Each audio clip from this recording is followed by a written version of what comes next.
kesehatan remaja hari ini. Topik kita agak sensitif, tapi super penting, yaitu infeksi menular seksual atau IMS.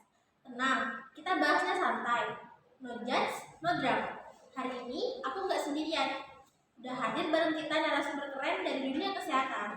Halo Kak Fili. Halo semuanya, senang bisa ngobrol bareng kalian, apalagi bahas topik yang sering bikin orang malu padahal itu sangat penting banget. Nah, itu Kak, topik yang sering dianggap tabu, padahal kalau nggak dibahas malah bahaya ya Kak ya? Iya. Oke Kak, kita mulai dari basic dulu ya. Sebenarnya IMS itu apa sih Kak? IMS itu adalah singkatan dari infeksi menular seksual, yaitu infeksi yang ditularkan melalui hubungan kontak seksual. Contohnya seperti bisa dari vaginal, oral maupun anal.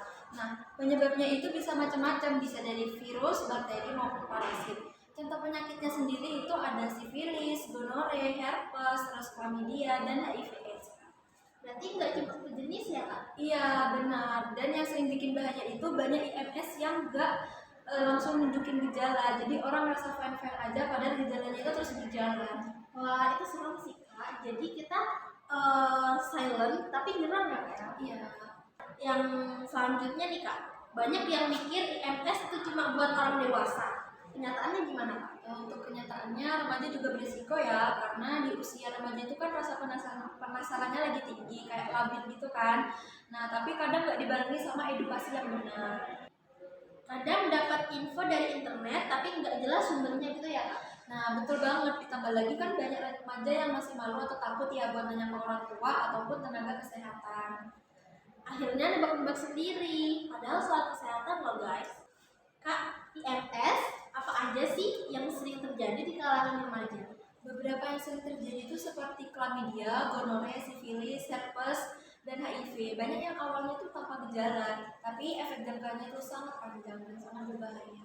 Efek seriusnya kayak gimana Kak? Bisa ganggu kesuburan, terus nyeri berkepanjangan, efek infeksi pada gangguan reproduksi, bahkan berdampak ke kesehatan mental kayak stres, takut, dan minder. Akhirnya menghambat ke prestasi dan aktivitas sehari-hari. Wah, jadi bukan cuma fisik aja ya Kak, mental juga kena. Iya. Sekarang kita bahas mitos nih Kak. Banyak yang bilang, aku kelihatan sehat kok, jadi pasti nggak kena IMS. Faktanya atau fakta atau mitos Kak? Itu mitos besar ya, karena kelihatan sehat bukan berarti bebas dari IMS. Banyak IMS yang baru ketahuan setelah diperiksa. Terus juga ada yang bilang gini Kak, sekali doang lah nggak apa-apa.